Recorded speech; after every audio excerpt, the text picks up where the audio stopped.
Hello, friend. Do come in, relax, make yourself comfortable, and welcome to the History Book Club, a club that welcomes all history lovers.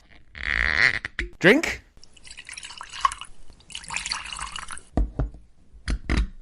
Now, shall we begin?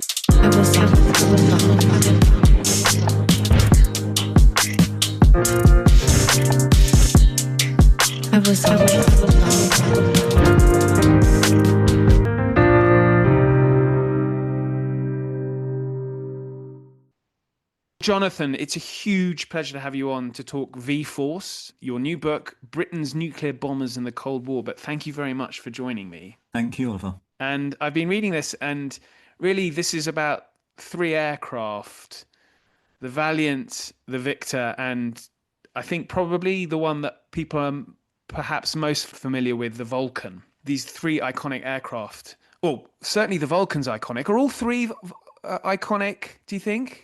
It's such an interesting thought. The aircraft that people will remember best because it flew most recently and wowed the crowds. 2 million people in Britain and Europe watched the Spirit of Great Britain, the last of the Vulcans, flying between 2007 and 2015. And that's 10 years ago since it last flew. Many people remember that aircraft, of course, from little kids who are now still teenagers, through adults to old people and people in their graves, taking it with them into the afterlife, that wonderful experience. Because watching a Vulcan fly was very particular. It was the military equivalent, although slightly older, of Concorde in a way. And indeed, its technology did help the Concorde design team. I mean, what was striking about it, of course, was the shape. This delta bomber, like a pyramid shape, triangle shape, rounded out, though, in the sky, looking like some great sky monster, really, but beautiful sky monster, a dragon in the sky. Beautiful. But the why I mention a dragon and a monster is because the Vulcan is famous for anyone that saw it, and I use that word carefully, saw it, they also heard it. And the Vulcan howled demonically as it took off. It was a trick of its air intakes under certain throttle settings that as the aircraft climbs, and anyone can watch this on YouTube, just fun to watch, turn the sound up and listen as it takes off, it starts to howl like a demon. And of course its purpose was demonic. The Vulcan and the Victor and the Valiant were there to carry H-bombs, which would have led, of course, if they'd dropped them, to Armageddon and the end of the world as we know it. That's a truly dark purpose, and yet I think what fascinates me about writing about the aircraft is that memory too I have from a little boy watching Vulcans taking off and from RAF fields. They were camouflaged by that time, which disappointed me. I wanted them to be pure white as they had been in their early nuclear days, where they looked like aerial knights, white knights charging into battle. But it was the sheer striking beauty of the aircraft. Sorry, the Vulcan definitely was the most impressive, I think, for most people. The Victor looks like, people need to look at it. It looks like some sort of underwater Jules Verne sea monster, and yet it flew. And that makes sense because underwater creatures, whales and porpoises and dolphins, they swim or fly through waves, for sea waves. And it's the same principle, of course, as flying through airwaves. Flying is like up in the air. The wind and the atmosphere is much like the sea, funnily enough. And that's why we navigate through the air, just like we navigate through the seas, why crews of aircraft used to shoot the stars with sextants to take their directions. It's much like sailing, and light aircraft pilots know to tack like a yacht to get across from one point to the other. So they have that in common, but the Victor was definitely like a sea monster in the air. Most magnificent, weird-looking thing. Not a beauty, I don't think, just weird. And then the Valiant, well, that is interesting in another way. The Valiant was the first of the V-bombers in service, and it was produced very quickly, remarkably quickly, funny enough, by the team led by some of those that would lead the Concorde team. And they knew how to get an aircraft up in the air the one problem with it is that that meant it had to be rushed. It was also slightly more conventional in every way, and it wasn't really, in the end, up to the job that was imposed on it later in its life. All these three aircraft were designed to fly, as you can imagine, very, very high and very fast, unarmed, and to go and attack the Soviet Union. And that was, to put it bluntly, their job. Thank God they never did that job, of course. And that's one of the great sort of ironies of the story of V-Force, these three great planes. They never did what they were designed to do, and we're all much happier for that. Doesn't mean they weren't interesting machines, but later on, quite quickly, military aircraft history moves very fast. Within a few years of the aircraft going to service, something happened, and that was Gary Powers, the CIA spy pilot, was shot down over Russia in his U-2 spy plane, famously by a brand new Soviet missile, this S-75 missile system, which could take a missile way beyond the height of even a spy plane. So a Valiant Victor Vulcan would all be targets. So they were asked to come down. And this, I think, quite bizarre in a way, quite seems like mad today, really. They were asked, these big planes were then asked, were painted camouflage, were asked to basically fly under the radar. So to their targets. So can you imagine flying this hefty great beast, like the size of, Airbuses, and you fly this over Western Europe, over treetops? Well, they weren't designed for it. Amazingly, the very shape and form of the Victor and the Vulcan gave them a certain strength, particularly the Vulcan. You can see it's strong just by looking at it. The Valiant was a bit like an Airbus, a nuclear Airbus, if you like, and its wings couldn't cope with that low flight. Why? Well, low flight, there's a lot of turbulence, as you can imagine. When you're flying in an airliner, as you come low towards an airport, you often get the boom, bam of the turbulence. If you fly very, very high, there's little turbulence. And if you could fly as high as Concorde, there was no turbulence whatsoever. So you can see that sliding scale of turbulence. And that turbulence did for the Valiant. Its airframe wasn't up for it. And 1964, end of 1964, they stopped flying in service and were cancelled. So very short life, the Valiant, but a very dramatic one too, because it's the only one of those three bombers that in a sense did everything asked for it. It did actually drop nuclear bombs. They were test bombs. Now we can say that's luckily they were dropped in the Pacific and southern Australia, A bomb, H bomb in 1956 and 57. But that's there's the Valiant proving that it can do it. And it's very interesting to write about today because that story is told as if sort of oh yes, that was all quite successful, moderately successful, and that's fine. And there was nothing there. And you think nothing there. There were, people that had to be moved out of their ancestral lands in South Australia so we could drop nuclear bombs. There were huge numbers, actually really, really big numbers of RAF and associated scientific and military personnel who were there and exposed to radiation and suffered very badly because of it. And there were, of course, the other players on the stage who were never mentioned really much in military history. Whales, dolphins, porpoises, fish, animals, kangaroos, birds, So there were victims of this. It wasn't a simple, innocent story. Nevertheless, the Valiant did carry out its duties. It acted as a conventional bomber, amazingly, in Aden in 1956, in Suez in 1956, when Britain and France tried to attack Egypt in retaliation for Nasser's seizure of the Suez Canal, and it was a disaster from the British point of view, really. But the Valiants did their bit in a classic Second World War fashion, mostly missing their targets, as they weren't conventional bombers. They were too fast, and they weren't Lancasters, they weren't Stirlings, they weren't Halifaxes. They were designed as high flight, fast, and that was key to their design as well, speed. Well, what I find so interesting, and you trace the kind of progress between, I mean, virtually from the biplane, and we're talking World War One, with either pilots or designers are very closely linked to these aircraft from the late 40s and that are designed in the late 40s and early 50s. And even when one thinks of World War II and you see sort of the Hurricane, within a matter of less than 10 years, you get these all. I know you've described these planes beautifully, but they're almost space age. And it's less than 10 years. It's extraordinary, this compression of time. So 1945, Britain's frontline fighter was still the Spitfire, and much improved advanced Spitfire, of course, just within a few years.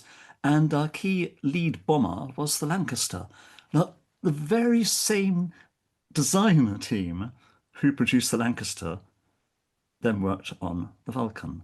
Avro Lancaster, Avro Vulcan. Stuart Davis, the lead design engineer for both aircraft, who had worked on, this is your point, it's fascinating, who had worked on biplane bombers after the First World War. So can you imagine this young chap working on these canvas and, glue and timber biplanes that flew at 90 miles an hour, uh, and then he's moving on to designing very aerobatic 1930s biplane fighters and fighter bombers.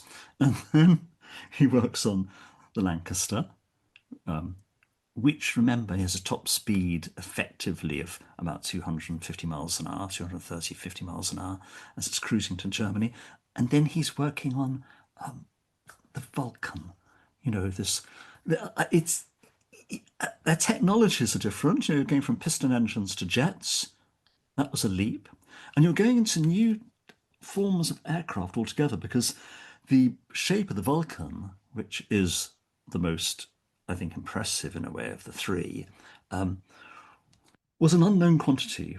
And it's the young engineers like Davis, they're middle age, but he and his team, they were learning, of course, very, very, very quickly indeed. They're up to date all the time. Remember, they're getting all the latest papers and everything about what the latest in aircraft technology, jet technology, armaments technology. But the most advanced research is, not surprisingly, I say not surprisingly, it's in Germany. It was in Germany. And the Germans were well advanced in the 1930s and then through the 40s in not just new jet technology, which they were working on, but with airframe technology. And they started to design swept back wings, delta wing projects. And the British learnt from those quickly to the spoil, to the victor, the spoils, of course. And the research teams went to Germany, saw what they were doing, thought, bloody hell, we need to catch up fast and overtake. And so but yeah, the speed is just extraordinary. And just to get the first Valiant flew in 1951. 1951, it's 6 years after VJ Day. I mean, it's that quick. It's like going from those front-engined Formula One racing cars of the 1950s into the rear-engine cars with the all the aerodynamic tricks. But actually, even more than that, it's a colossal change, and interesting to see how the public reacted to it because these things were marvels of the age. And in the 1950s, there was those glorious Farnborough air shows. Oh, yes, I looked on YouTube Oh, did you? Good. I'm glad you saw yes, that. And you to see the takeoff of the Vulcan. Oh, I'll put a link in for listeners to have a look. they must look. So they're forced to look at Yes. the the Vulcan 1955 Farnborough Air Show. Why it's important is not only the military and political bigwigs there, including the Prime Minister Anthony Eden, but the public's there, all in their hats and raincoats, rather damp, drizzly English day. And up goes the Avro test pilot, Roly Falk, dressed, by the way, as he always did, which I'm sure you've read and as well loved. He, this is the day before health and safety. Everyone should wear what he was wearing. He's wearing, and so everyone knows he's wearing a beautiful bespoke suit from Jermyn Street. He's wearing a very nice pair of churches or lob shoes. I'm not sure which he actually had, but also tie, cufflinks, shirt, no, nice aviator sunglasses. That's it, right? And he takes off in front of this crowd on this damp September day, what should you see? He climbs up with a 69-ton bomber. That's a heck of a lot for the time. This is a very heavy aircraft. Barrel rolls it, right? Spins it round on its axis whilst it's climbing. Not on level flight, which would be quite something for a bomber to do. Yeah, so Um, why is it so impressive to do that? it's so impressive because the bomber has big, big wings. Right? So if you try and spin an aircraft with enormous wings, great wingspan, think of the pendulum effect on it. It's such, the forces that work on it such that it could spin it out of the sky quite easily. Little aircraft will go like a Spitfire, will just spin round in just almost like a split second. Light, small, beautiful wings just designed to do this.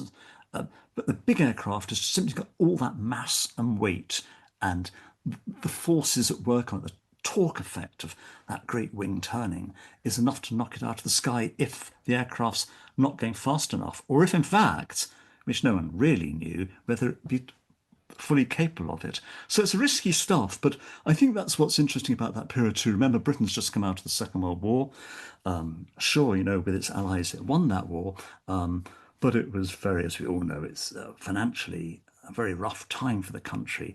And yet this research, which because I love, I just love this, that research, that energy of all these creative engineers went into producing remarkable, remarkable machines in a very short time and were willing to push them to their limits to see what they could do.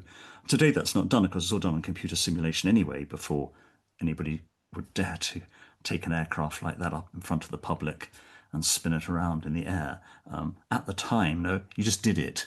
And the thoughts of this wonderful test pilot, so dashing and stylish, in his beautiful suit. And you can see him.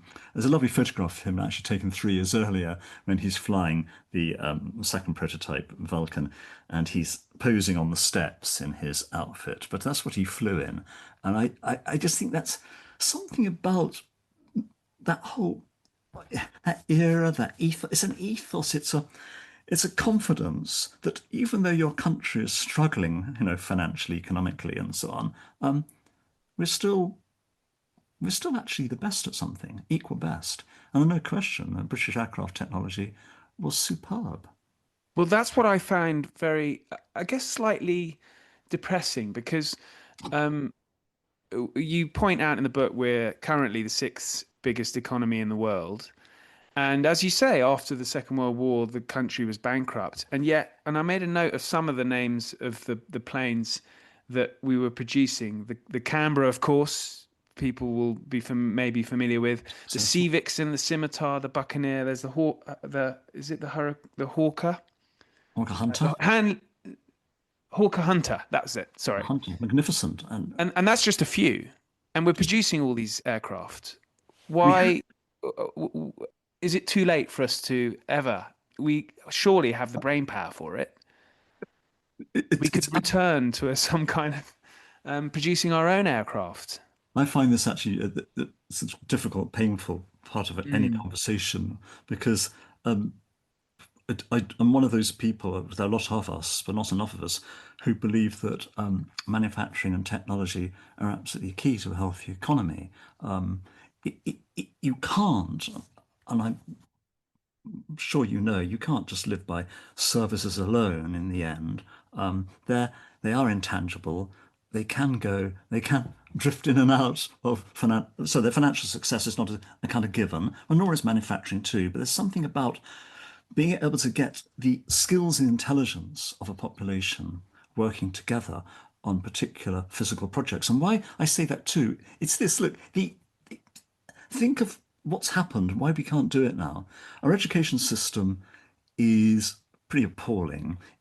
The idea, which I think was the new Labour government's, that half of school pupils should go into tertiary education into universities, bonkers when so many young people would have thrived and would have thrived and would continue to thrive if they were able to do practical things. And the huge desire by a lot of people to do just that. So what wonderful jobs people had. I'm sure people moaned and groaned working in Avro or de Havilland or anywhere else. Of course, people are humans, but to have those skilled jobs is quite something. Real jobs. And at the time as well, as you know, of this period we're talking about, unemployment's actually pretty low right through. People are employed. Working class people in Britain are coming up.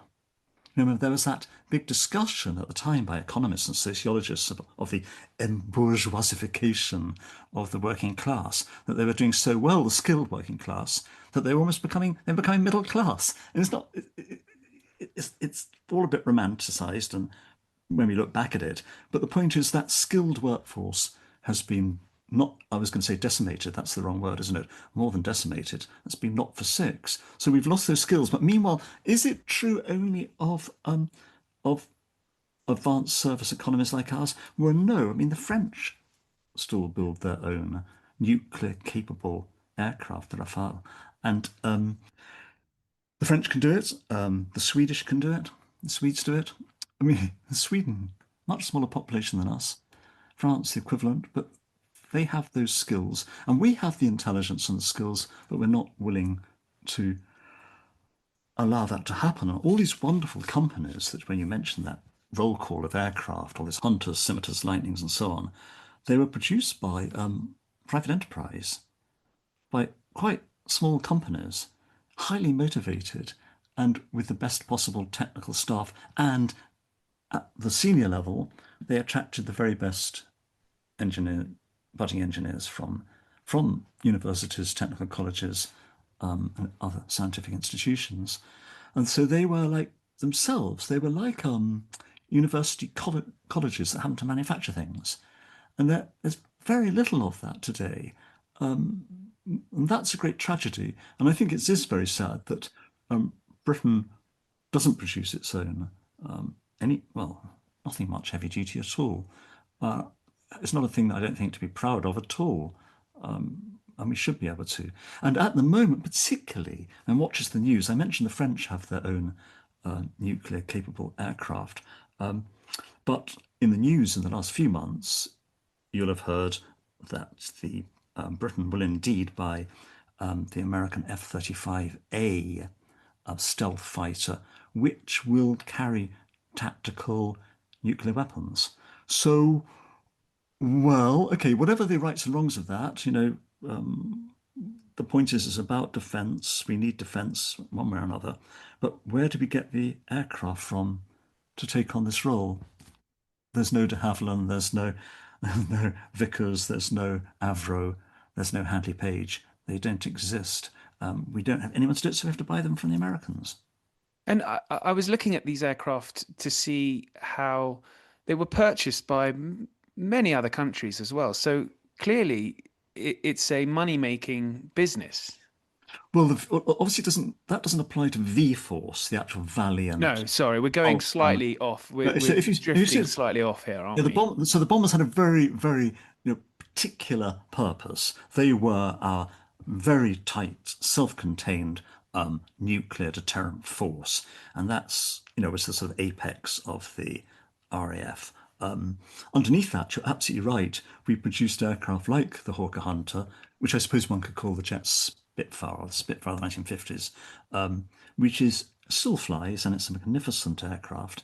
Although we saw a horrific crash on the south coast a number We of years ago, didn't we? we did, and that was very sad to say, purely pilot error, Mm. and it was actually dreadful because it led to one deaths, um, and secondly, it meant that these aircraft were then held under suspicion, and that we couldn't have low-flying air displays over many events in the country. And it's a a great loss. People just love seeing, love air displays, and they love seeing these high-speed aircraft zooming around. Is there a risk? Well, there we are. There is. I mean, it's small, very small, because the people maintaining these aircrafts, of course, are totally 150% enthusiasts. They love them, and they're not going to fly them unless they're in perfect condition. But you know, that pilot error does exist. And you're a pilot yourself, aren't you, Jonathan? Yeah, I haven't flown for a long time now, but I used to fly a lot. Did you ever get in a Vulcan and experience what it was like to be in a No, I mean, one? I've never, no. And that, these are things that one writes about them because you feel, I wish I could have. I mean, I feel quite, envious when I'm talking about that Farnborough Air Show in 1955, and the Prime Minister was there, Anthony Eden. He got a lift in a Vulcan. I think lucky thing, wasn't he? And the And Duke of Edinburgh, I was reading, who's a very tall man. These aren't large cockpits, are they? well, and we ought to think about that because you mentioned Yes. flying and pilots. Of course, I've clambered into the cockpits of these things to look at them carefully and talk to pilots, and they are, I mean, horrendous in one sense. The aircraft are big, and they have to be because they're carrying a lot of fuel, um, and then a lot of weapon and heavy weaponry, and a lot of systems, navigation, and so on. But the cockpits were tiny and cramped, and you need to be a sort of contortionist to get into them, I thought. And of course, most of the crews were young, so of course they're young and fit air crew. So one mustn't see it from the lens of, somebody creaking around the place, trying to stretch their back in the morning. No, these are the young guys that can run to the aircraft. They still used to scramble to the V-Force jet bombers and clamber up and jump into them. But nevertheless, when you get 5 or even 6 people inside the cockpit of a Vulcan, it is pretty tight going. And I couldn't understand how later on the last Vulcan bombing exploit was during the Falklands War when the Vulcans of 617 Squadron attacked Port Stanley airfield and they flew the longest bombing mission in history. And how the bloody hell did they do it? Well, I know technically how they did it. The aircraft were very reliable and they were constantly refueled, and the Vulcans refueled by Victors, of course, their siblings, now in the refueling role. So as the Vulcan flew, there was another Victor, and the Victors flew in relays, so they fueled each other. God, it's a complicated thing to get a Vulcan to drop a bomb in Port Stanley. That's why it's such a remarkable story. But then you think, who are these guys sitting there that long? It's a long flight, there and back. And then I remember one question I couldn't help asking myself and then other people thinking, well, what about if you actually, I mean, you might, I mean, come on, you might need a pee. Well, yeah, you can't go, no one can go that long, it's impossible. So, and the conditions are totally primitive. So to have a pee on an aircraft, and people like us, there's children particularly, and then as an adult also, because you can't help being interested, you start thinking, oh yeah, actually, what do you do? There's just a rubber hose and a can, basically a can with a rubberized top and a tube. And it's just like, and no privacy, of course.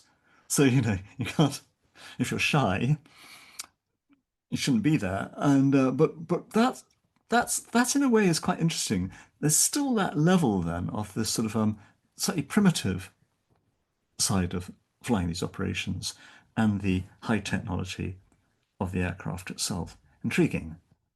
Yes, and just lingering on that slightly as well, there was some debate once they were designed because the pilot and co-pilot can eject, but if you're in the remainder of the crew, you kind of have to bail out, which becomes slightly more risky. This was And I huge. wondered, Yeah. yeah, now I wondered, was that simply because of the practicalities of the build of the aircraft, or was there anything going on in the back of the minds of the designers that, these pilots and co-pilots, we have to train them for a little bit longer so they're a little bit more valuable? Do you know that it's a wonderfully loaded question for anyone to ask at any time, including you. And I've never got to quite the bottom of it, but I can say this, that all members of the crew are important. The difficulty is that the cockpit's big of these aircraft. You've got 5 or 6 crew members. So you imagine it's a big, even though I'm saying it's cramped, it's still a big volume. It's you're not talking about getting out of a Hawker Hunter, a little fighter. The thought was, well, perhaps we can eject the whole cockpit. But if the whole cockpit could be ejected in an emergency and brought down on giant parachutes, think of the power that would be needed to rocket that there's 6 people in a big steel aluminium container up in the air. I mean, it gets ridiculous. The rocket motors and the rockets themselves would have to be big and powerful. That leads to bulk and weight, and it all gets an impossible equation. So the thought was that conventionally, the crew sitting up front, it was a known technology. They could be ejected out safely, and they could be, and the others would roll out of the side through the hatch and come down by parachute. Um, did that seem a bit unfair on the other crew members, the navigators, and armaments guys? Yes, it wasn't much fun, and it was much discussed at the time. It's even debated in Parliament. I mean, there were MPs, different sort of MP in those days. Many had fought in the war, and many who were very intelligent too. Different era, and they did argue the morality and the technicality of this. And I think there was that feeling, I suppose, especially for those who had fought in the war and hadn't been the pilot of an aircraft or the, you know, the co-pilot. They must have thought, gee, what about me? Some of those people had been bomb crew members in their own parliament, so they knew the score. What was it like to be a navigator or bomb aimer when an aircraft's hit? Not much chance of getting out. And in the jet era, surely with the arrival of the ejector seat, something could have been done. But I think at the time it was just this. I would say, to be fair to everyone, I would come down the side of the technical limitations. You just couldn't design an ejection system that would work for everyone within the limitations of the design of the aircraft. And one area I wanted to talk to you about was, and because you spoke to pilot, is it Edmonds, his surname? Yeah, he's a navigator. Yes, and he took part in nuclear tests. And one area that was very interesting were those, I guess you had a lot of people who experienced nuclear fallout as part of the job. And there's a note that Anthony Eden writes, I think, where it's quite cold, where he simply says, "What a pity, still can't be helped." For these pilots and other people who are affected by the nuclear fallout. What a pity it couldn't be helped. I mean, it is deep. When I read that, that was from Eden, indeed, and I found that deeply shocking. I suppose, it is another era. I mean, Eden, of course, came from a generation when, the young men were going over the tops of trenches in the Somme and being mown down in their tens of thousands by German machine guns. And to us, for a long time now, it seemed just impossible, isn't it? Who on earth would give an order to send young men up over the trenches into German machine gun fire? I mean, you just couldn't, could you? You couldn't. That's what happened, and that's how things were then. And I think politicians of Eden's generation still had a bit of that in them. Well, the men, that's what they signed up for. Too bad, things go a bit wrong. That's the risk. I talked to Ken Edmonds, the man you're thinking of, who was a navigator on board the Valiants that flew the test missions, the A bombs and H bombs, in 1956, 57. And he was actually, of course, terrifically interesting about it. He's still around, lovely, wonderful chap. And he said that, this was, of course, it was a job. Usual stuff, we're just doing a job. It's true. You're air crew, you're signed up to do this, volunteer to do it, and it's exciting. Remember how young people are too, again, their 20s. It's great fun to go out to Australia. People didn't go out to Australia just like that then, on a gap year or anything like that. They just, it's a big, big thing to do and very exciting in these exotic places, in these amazing aircraft, doing interesting things. And he said, only when we got there and sat down with the senior team that we realized really what we were doing. Huh? And he said it was just really quite, you know, yeah, extraordinary to realize the implications of all this. Nevertheless, because they did it, that's what you do. You're given a role, you're given orders, and you obey them and carry them out. But what he did say, I remember him saying, which I put in the book, it's very nice as he was talking. I said, when you were flying these missions and you actually saw the bombs explode, say the H bomb exploding, you remember what you saw? He said, yeah, of course, you're flying the aircraft, obviously, away as fast as possible, climbing out and away from the explosion. But he described the sheer scale of the mushroom clouds and then the colours, the extraordinary colours, the oranges and golds and vermilions, and he said it's quite almost beautiful. And he said it was a terrible beauty, which is a lovely thing to have said because that little, very line, those words come from a great poem out of Yeats, don't they? Terrible beauty, and it's but there's an airman saying that, recognizing that, that what they've unleashed is somehow weirdly magnificent. This is what humans can do, but it's absolutely terrifying and terrible. And and of course they hoped not to have to do that in. But those airmen also knew. Ted Evans and all his colleagues knew that if they were asked to go and drop bombs on the Soviet Union, they would do so. Uh, And they believed. I mean, I think it's very important. Apart from obeying orders, you sign up, you're taking commission, or you sign up any armed forces, you're there to obey, and do what you're asked to do your duty. But they knew that there was something very odd about all this. But would this word they'd heard work? And that word is mad. And I love that word, MAD, which mutual or mutually, depending on who says it, mutual assured destruction. That, if one side drops a nuclear bomb on the other will drop a nuclear bomb on them, and you all die. So nobody wins. And that's still as true today, of course, as it was 70, 60, 70 years ago. There can be no victor from a nuclear war.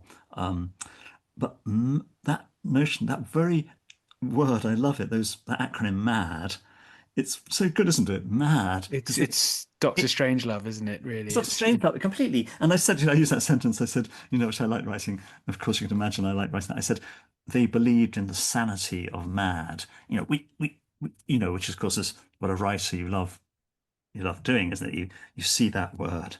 Okay.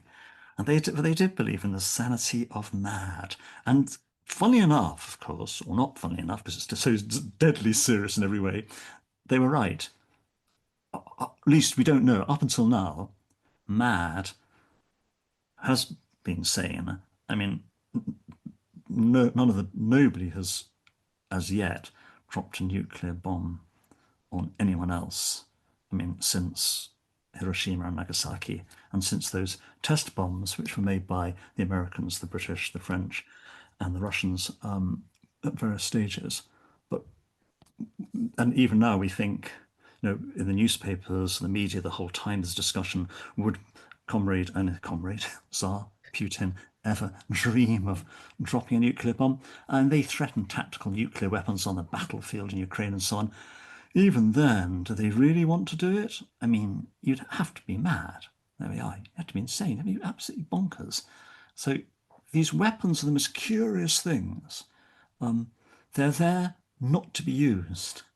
And and in the end, of course, that meant that in a sense, the aircraft themselves, we're talking about V-Force, the Victor, the Valiant, and the Vulcan, were in one sense redundant before they flew. In that, it's not quite right, but you see what I mean. yeah, no, This absolutely, kind of absolutely. crazy purpose, but they're not going to fly to Russia. And thank God it was impossible anyway, because by the time the world got to that point in the Cuban Missile Crisis in 1962, the Soviet missiles I mentioned, the S-75 missile system, was in action. And that missile system was a wall, of a fence of missiles right along the Iron Curtain.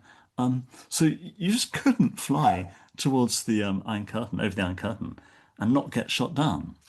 So the V-Force, in this every way, had a short life in its original purpose. And I think one can say, much though one loves the aircraft, one thinks, thank God. But they've long lived. I mean, we're running out of time, so but I had to get this in because I think I came across the Vulcan from the Bond film, of course, Thunderball.